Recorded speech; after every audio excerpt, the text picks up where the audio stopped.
নমস্কার দর্শকবৃন্দ, আজকে আমরা দেখব এক্সেল ফাইলের কোনো একটা এক্সেল শিটের যে সেলগুলো থাকে তার ইন্ডিভিজুয়াল সেল কিংবা মাল্টিপল সেল আমরা কিভাবে লক করব, সেটা আমরা আজকে শিখব। তো প্রথমে আমি একটা টেবিল বানাচ্ছি। এখানটায় টেবিলটা বানিয়ে নেওয়ার পরে সেই টেবিলে কিছু এন্ট্রি করব। এন্ট্রি করার পরে সেই এন্ট্রির মধ্যে যে কোনো একটা সেল অর্থাৎ ইন্ডিভিজুয়াল সেল অথবা মাল্টিপল সেল আমরা লক করে দেখাবো। তো প্রথমে আমি একটা টেবিল বানিয়ে নিচ্ছি। তার জন্য এখানে আমি কিছু কলাম সিলেক্ট করে আমি এখানে যে রয়েছে যে ফন্টের ওপরে ফন্ট যে যে ট্যাবটা রয়েছে তার মধ্যে ক্লিক করে অল বর্ডার করে দিলাম। অর্থাৎ এখানে একটা টেবিল মতো তৈরি হলো। তার প্রথম ঘরটা একটু বাড়িয়ে দিলাম, তারপরে প্রত্যেকটা ঘরই এরকম করে বাড়িয়ে দেওয়া যাবে আপনাদের নিজেদের প্রয়োজন অনুসারে যতটা লাগবে এরকম করে বাড়িয়ে নেওয়া যেতে পারে। তো প্রথমে আমি এখানে হেডিং এ আমি এখানটায় নেম, তারপরে দিচ্ছি এখানটায় স্যালারি লিখলাম, তারপরে এজ লিখলাম, তারপরে কন্ট্যাক্ট নাম্বার লিখলাম। এইটা যেহেতু একদম শেষে চলে এসে এটাকে আমি একটু বাড়িয়ে নিলাম। তো এখানটায় রিমার্কস, এখানে আমি একটা রিমার্কস লিখে দিলাম। এবারে যদি নাকি আমি মনে করি যে এইগুলো সব আমি বোল্ড করে দেবো, তাহলে এরকম ভাবে সিলেক্ট করে বোল্ড করে দিতে হবে। বোল্ড এই বোল্ড এখানে ক্লিক করলে বোল্ড হয়ে যাবে। যদি মাঝখানে রাখতে চাই, প্রত্যেকটা জিনিস যদি মাঝখানে রাখতে চাই, তাহলে আমি এখানে মিডিলে এটা সিলেক্ট করে নেবো। এবারে যে এন্ট্রিগুলো করবো সেই এন্ট্রিগুলোকে যদি নাকি মনে করি আমি বোল্ড করব এবং মিডিল পজিশনে রাখবো, তাহলে এই ব্ল্যাঙ্ক যে ঘরগুলো আছে এই ব্ল্যাঙ্ক ঘরগুলো এরকম করে সিলেক্ট করে নেওয়ার পরে এখানটাতে সিলেক্ট করব এই ব্ল্যাঙ্ক যে ঘরগুলো আছে ব্ল্যাঙ্ক ঘরগুলোকে এরকম করে সেলগুলোকে আমরা সিলেক্ট করলাম। সিলেক্ট করে এখানটায় বোল্ড করে দেবো এবং এখানটায় মিডল পজিশনে দেবো। এটা করে নেওয়ার পর এখানে এন্ট্রি করলেই দেখা যাবে যে প্রত্যেকটা এন্ট্রি মিডল পজিশনে রয়েছে। তো প্রথমে আমি নামগুলো লিখছি। আমি এখানে নাম দিয়ে দিলাম, দেখুন সব মিডল পজিশনে চলে এসছে। এখানেও আমি কিছু নাম দিয়ে দিলাম, এখানে নাম দিয়ে দিলাম, জাস্ট এরকম নাম দিয়ে দিলাম। জাস্ট নামগুলো এরকম করে আমি এন্ট্রি করছি। এখানে নামগুলো আমি এন্ট্রি করে দিলাম। এইভাবে নামগুলো আমি প্রথমে এন্ট্রি করে দিলাম। এবারে প্রত্যেকের স্যালারি আমি একটা লিখে দিচ্ছি। এভাবে আমি স্যালারিগুলো আমি বসিয়ে দিলাম। প্রত্যেকের মোটামুটি একটা কল্পনা করে এখানে আমি বসিয়ে দিলাম। আচ্ছা, প্রত্যেকের এজ একটা আমি বসিয়ে দিচ্ছি।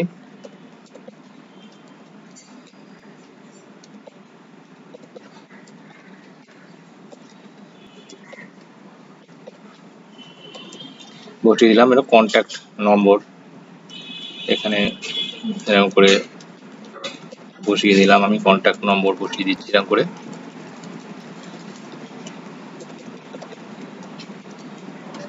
নম্বরগুলো বসে যায়। রিমার্কসের ঘরে আমি কিছু লিখলাম না।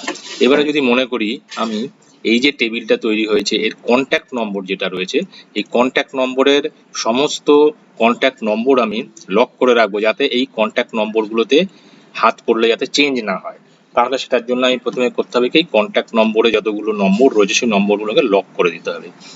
এই কন্ট্যাক্ট নম্বরগুলো টোটাল কন্ট্যাক্ট নম্বর যতগুলো আছে তাদের মাল্টিপল সেলে রয়েছে, এইগুলোকে লক করার জন্য প্রথমে কি করতে হবে, এই যে টোটাল যে শিটটা আছে শিটের একদম ওপরের বাঁ দিকে যে ত্রিভুজ আকৃতির যে ইমেজটা আমরা দেখতে পাচ্ছি সেখানে প্রথমে আগে ক্লিক করে নিতে হবে। ক্লিক করলেই তাহলে কি হবে, এই পুরো এই যে শিটটা আছে শিটটা সিলেক্ট হয়ে গেল। এরপরে আমি এখানটায় শিটের যে কোনো জায়গায় কার্সারটা এনে রাইট ক্লিক করব। রাইট ক্লিক করলে তাহলে এখানে কতগুলো অপশন দেখা যাচ্ছে। নিচের দিকে যে অপশন আছে যে ফরম্যাট সেল, এই ফরম্যাট সেলে আমি ক্লিক করব। ক্লিক করে দেখা যাচ্ছে যে প্রোটেকশন, একদম শেষে যে প্রোটেকশন বলে যে লেখাটা আছে বা যে ট্যাবটা আছে, প্রোটেকশনে ক্লিক করলে এরকম একটা ইন্টারফেস খুলে যাবে। এখানে দেখা যাবে তখন কি লকটাতে রাইট ক্লিক অর্থাৎ রাইট চিহ্ন হয়ে রয়েছে, টিক মার্ক দেওয়া হয়ে গেছে, অর্থাৎ এই পুরো সেলটা সিলেক্ট লকড হয়ে রয়েছে। সেটাকে আমি প্রথমে আনলক করবো, মানে লকটা তুলে দেবো, তুলে দিয়ে ওকে করে দেবো। ওকে করে দেওয়ার পরে তার মানে এটা পুরো আনলক হয়ে গেল। এইবারে আনলক হয়ে যাওয়ার পরে আমি যে মাল্টিপল সেলগুলোকে লক করতে চাই সেইগুলোকে সিলেক্ট করে নিতে হবে। কার্সারটা এখানে রেখে এই ঘরগুলো সব সিলেক্ট করে নিলাম। সিলেক্ট করে নেওয়ার পরে এখানে এই ঘরগুলোতে, এই ঘরগুলোর ওপরে যে কোনো একটা জায়গায় রাইট ক্লিক করে আবার সেই ফরম্যাট সেলে আমি যাব। ফরম্যাট সেলে যাওয়ার পরে প্রোটেকশানে গিয়ে এইটা লক যেটা লেখাটা সেটা আনলক হয়ে রয়েছে, যেখানে আমরা সিলেক্ট করে নেবো, অর্থাৎ এখানে একটা টিক চিহ্ন, রাইট চিহ্ন পড়ে যাবে, অর্থাৎ এই লকড হলো, এই ঘরগুলো লকড হয়ে গেল। লক করলে আমি ওকে দিয়ে গেলাম, ওকে সে ক্লিক করলাম, তার মানে এখন এই ঘরগুলো কিন্তু আমার লক হয়ে গেল। কিন্তু এটাকে সেভ করার পরে যতক্ষণ না এটাকে, এই শিটটাকে আমরা প্রোটেক্ট করবো, ততক্ষণ পর্যন্ত এর রেজাল্ট কিন্তু আমরা পাবো না। সুতরাং এটা যখন নাকি সিলেক্ট হয়ে গেল, লক হয়ে গেছে, কিন্তু এখন কিন্তু এখানে ক্লিক করলে কিন্তু এটা চেঞ্জ করা যাবে। প্রথম আমাদের কাজ হবে কি, এটাকে পুরো শিটটাকে আমাকে প্রোটেক্ট করতে হবে। তার জন্য ওপরের যে home, insert, page layout, formula, data দেওয়া আছে, এখানকার রিভিউতে ক্লিক করব। রিভিউতে ক্লিক করার পর এখানে প্রোটেক্ট শিট বলে একটা ট্যাব আছে, প্রোটেক্ট শিটে গিয়ে আমরা ক্লিক করব। তারপর এখানে একটা পাসওয়ার্ড, আমাদের একটা নিজস্ব, যার যার নিজস্ব কোনো পাসওয়ার্ড এখানে বসিয়ে দিতে হবে। তো আমি সুবিধার জন্য আমি ক্যাপসে এ 4টে এ দিলাম, তারপরে ওকে করতে হবে। ওকে করার পর আবার সেই 4টে এ বসাতে হবে, বসিয়ে দিলে এখানে ওকে করলাম।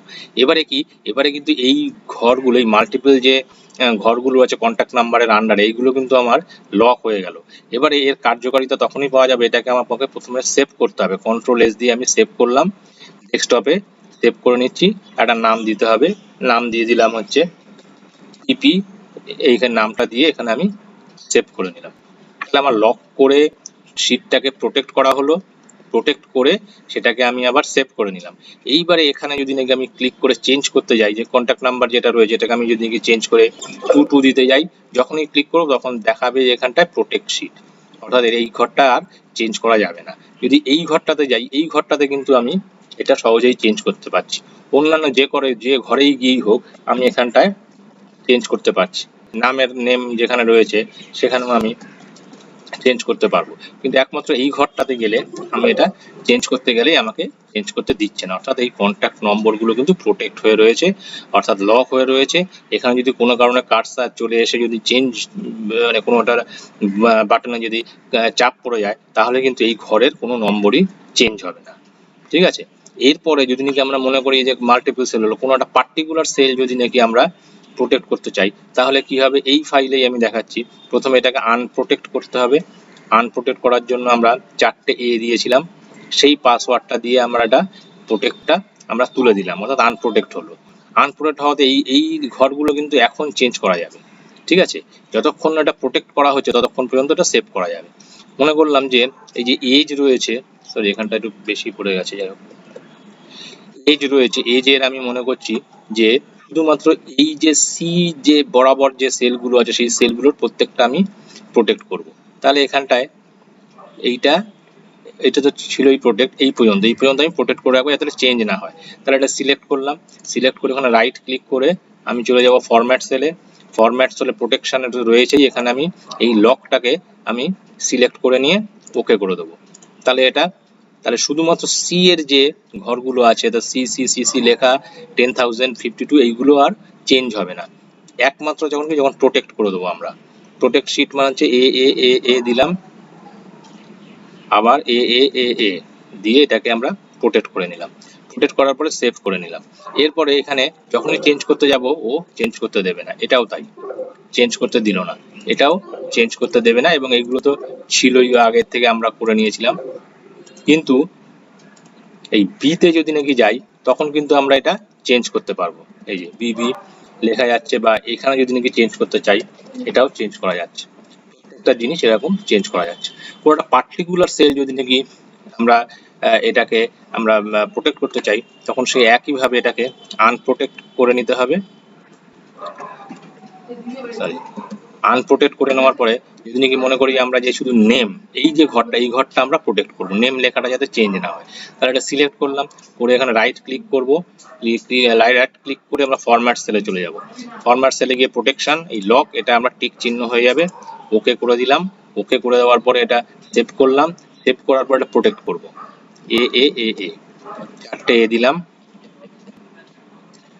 প্রোটেক্ট হয়ে গেল। এবার এই নেম ঘর এখানে গিয়েও এ আর চেঞ্জ হবে না, অথচ স্যালারির ঘরটাতে গিয়ে আমরা এটা চেঞ্জ করতে পারবো, এই ঘরটা চেঞ্জ করতে পারবো। সুতরাং একটা সিঙ্গেল সেল লক করতে গেলে এইভাবে করতে হবে, এবং মাল্টিপল সেল এই একইভাবে এরকম করে আমরা লক করে আমরা অন্যান্য কাজকর্মগুলো করতে পারবো, যাতে সেই ঘরগুলো যাতে চেঞ্জ না হয়। কারসারটা যদি বাই চান্স ওর উপরে গিয়ে পড়ে এবং বাই চান্স কোনো বাটনে চাপ পড়ে যায়, তখন সেটা যাতে চেঞ্জ না হয়, আমরা সেটা এইভাবে করতে পারবো। আশা করি ভিডিওটি আপনাদের ভালো লাগবে। ভালো লাগলে অবশ্যই শেয়ার করবেন, লাইক দেবেন এবং সাবস্ক্রাইব করবেন আমার চ্যানেলটি পরবর্তী আপডেট পাওয়ার জন্য। ধন্যবাদ।